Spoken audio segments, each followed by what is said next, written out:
Hello students, welcome to Legacy IS Academy. In today's video, we are going to discuss about negotiation of the treaty that is going on under the aegis of United Nations that would be referred as UN High Seas Treaty. So we are going to discuss in details what this treaty is all about, what is the need of making up this treaty, and what are the importance of this treaty as far as the impact of climate change on the global ocean is concerned. So first of all, to give you the context of this particular issue, the government official from 51 countries want to negotiate the High Seas Treaty at the United Nations in the New York. The treaty has been in the works for years and is supposed generally to protect the species, the maritime species, and also allocate the ocean resources in a sustainable way, ensuring fair distribution of resources across all the countries of the world. Now, if we talk about the high seas region of the ocean itself, they make up more than 60% of the world's ocean. However, they have long drawn far less attention as far as the coastal waters are concerned, because most of countries and even at the international level, when any law, legislation or any kind of convention is framed, it is framed taking into consideration the stakes in the coastal waters, largely ignoring the high seas region. And that is why UN want to change this now and want to protect the high seas also by formulating a global treaty. So let us first try to understand that which part of ocean is referred as high seas. So we know that United Nations somewhere in the year 1982 has came up with a convention which is referred as UN clause, that is United Nations Convention on Law of the Seas. And as far as this convention is concerned, the global ocean is divided into various maritime zones by taking the outermost part of the land of any particular country as a baseline. So, for example, we have territorial sea that stretches up to 12 nautical mile from the baseline. Then we have the contiguous zone, similarly up to next 12 miles, and then up to 200 nautical mile, we have the exclusive economic zone, which basically refers to the area where this particular country has sole right to exploit any kind of resources that is available in this zone. And once we move beyond the exclusive economic zone, that means once we move beyond 200 nautical mile line from the baseline, we enter into the territory which is referred as high sea, also many times referred as international water. The reason it is referred as international water is because no country can claim exclusive right over this part of the ocean, and no country can enforce its laws, regulations, and also cannot exercise any jurisdiction in the international water or high seas region. And it is due to this region, this high sea area also is a region where countries do not exercise any responsibility if any kind of damage or threat to the ocean ecosystem is happening, or if any kind of pollution is being generated in the global oceans. So it is in this context that high seas treaties are being formulated. So the question comes that why should be worried about the high sea area? What is the importance of conservation in the high seas region? So if we try to understand it from data perspective, we can see that as far as the economic activities carried out in the oceans, such as fishing, shipping, tourism, as well as the ocean protection is concerned, regulation first of all only apply to a distance of 200 nautical mile, that is 370 kilometers from the coast, that is up to the EEZ area which we have just discussed. Also, if you look at the area under high seas, almost 61% of the entire ocean is the high sea, but only 1% of the international waters are any kind of protection. That means 60% of the international water is still without any kind of global protection, global environmental and conservation protection. Third, we can talk about in terms of the threat that this part of ocean faces. It is numerous in nature, ranging all the way from illegal fishing, overfishing, unreported fishing, or any other form of damage that happens to the ecosystem due to flying of large number of vessels and ships in this region. And also we have many economic activities such as deep sea mining, oil and gas well drilling, and these activities which are carried out in the high sea areas currently can hardly be monitored, tracked, or if any entity is involved in any kind of damage to the ocean ecosystem, they can hardly be prosecuted. And the reason is very simple, we just have discussed that national laws, national regulations do not apply to the high sea areas, and we do not have any international convention to address the issue of high seas. Now, why should we worry about the high sea? So it is not that the sea areas only are, or coastal areas of sea are only relevant for the people who are living in the coastal zones, but entire global population. If you look at the entire global population, almost 3 billion people worldwide are directly or indirectly dependent on the ocean economy or sea-based economy. If we try to understand the worth of sea industry in terms of value, so almost it has worth of $3 trillion or 2.8 trillion euros, which is almost 5% of the global GDP, which shows that sea industry in itself is such a huge and large industry that any changes in this industry can cause ramification for entire population or at least large section of the population of the world.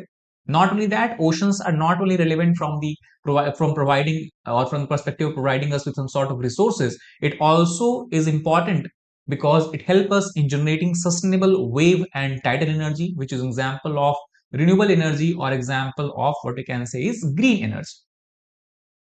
Not only the economic aspect of ocean is very important for us, but also the ocean and ocean based resources has a huge role to play in the healthcare sector.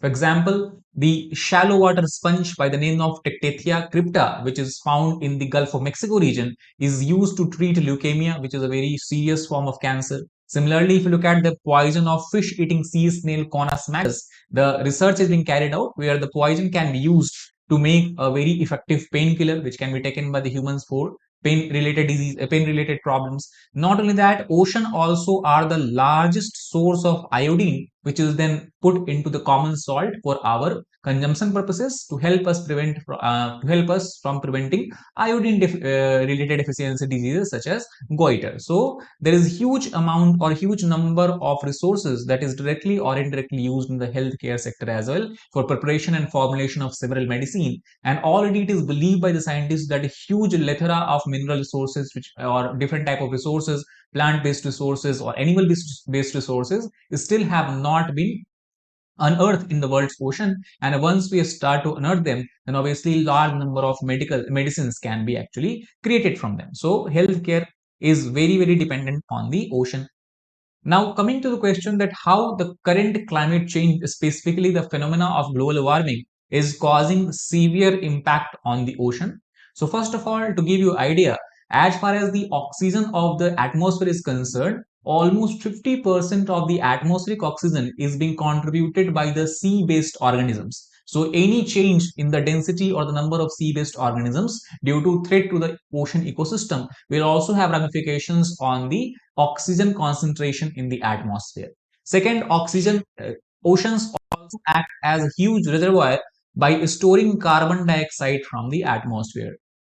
And thus, if the ocean undergoes changes, specifically due to global warming, the ocean water, the sea water will start to heat up. And as the sea water becomes more and more warmer, the CO2 storage potential of the oceans will also drastically decrease. That means more and more carbon dioxide will be released into the atmosphere. And thus, we can understand a vicious cycle will be created because warming of ocean will release more CO2 and release of more CO2 will cause further warming of the ocean, and this cycle can go on for a long period of time, totally upsetting the balance or the gaseous balance between the atmosphere and the hydrosphere. Second, also what we are observing that currently we are witnessing increase in the acidification or acid concentration in the oceans, where we have increase in the hydrogen plus ion concentration. This also has very severe ramifications for such organisms in the oceanic areas whose outer skeleton is made up of calcium carbonate or lime. For example, the corals are there, oysters are there, mussels are there. So if the hydrogen plus ion concentration increases, or if the ocean become more and more acidified, these organisms are not able to properly make up their outer shell. There is interference in the outer cell making activity, and thus these organisms population will also decline, and that will overall impact the oyster culture economic activity that happens mostly along the coast of Japan. The pearl farming will also be impacted, and large number of peoples and their livelihood will be threatened. Third, as the ocean become more and more warmer, we will also see change in the nature of flow of ocean current, because as the ocean water become more warmer, the cold current, the area where cold current is flowing, there also we will see warming of the cold current, and the warm current of the ocean become more hotter, and that will also upset the overall transfer of energy that happens between the equatorial regions and the polar regions. And also in last, we can understand that as ocean becomes more and more warm, the algae concentration or the algae in the oceans will start to die out, and due to the algal death, we'll also witness coral bleachings. Now, corals are very important animals in the oceans, microorganisms in the ocean, because they are helpful in creating one of the densest biodiversity region of the ocean, that is a coral reef. And if the algae start to die out, corals depend on algae. They live in symbiosis with the algae for preparation of the food. Corals will also not be able to get food, and that is their outer shell will start to turn colorless. That is called as coral bleaching. They will also die out, and with that, the entire biodiversity in the ocean, the entire ecosystem of the ocean will be thrown off the balance. So that is how we can understand the overall impact of climate change on the global oceans. So what is the way forward for us right now? So first of all, if we try to change the way we take resources from the ocean and we try to interact with the ocean, that can also go a long way in helping restoring the balance in the hydrosphere. For example, if you look at the data released by the United Nations, almost 10 million tons of fishes are thrown away every year because of bad fishing practices and the bad processing or the problems in the processing of these fishes. So if we are able to check, at least we will able to restore some sort of balance to the ocean ecosystem. Second, as per the data released by the United Nations Environment Program, 80% of global wastewater is discharged into the ocean, and most of these are discharged without filtering it. Unfiltered water, it is kind of sewage is there that is being discharged in the ocean. So checking wastewater discharge by building proper sewage disposal system, by treating the wastewater before discharging into the ocean, will also be very beneficial in the long term. And last but not least, we also have to ensure that we are not over exploiting the ocean. We are using the maritime resources in a sustainable manner so that we are able to take help, or we are able to basically use the ocean and ocean based resources not only in this generation but also in the next coming generations. So obviously, can treaty that is going to be signed in United Nations, on which currently the negotiation is going on, help us in this manner? The answer is obviously yes, because as far as the United Nations Environmental Program is concerned, it says that international treaties, if you look at the past examples, are one of the best ways to stop this destruction of the ocean. For example, few years back or few decades back, actually, when we have the warming, when we have the development of the hole in the ozone layer, the international community came together and signed a treaty that is called as Vienna Convention or Montreal Protocol to Vienna Convention.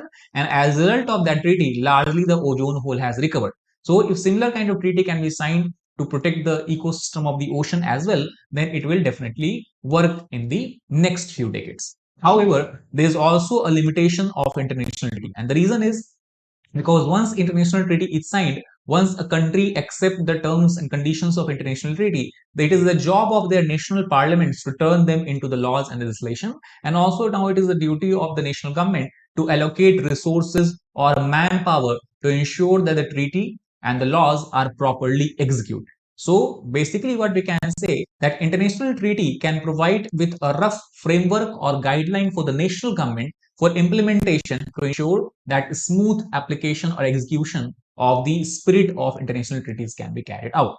So this is not the only thing that is being done to protect the oceans. There are several other initiatives that has been taken in the past. For example, not only at the global level, but at the local level, such as the European Union, EU is pushing for an ambitious new treaty for species protection and the implementation of the historic 2022 Kunming Montreal Global Biodiversity Framework.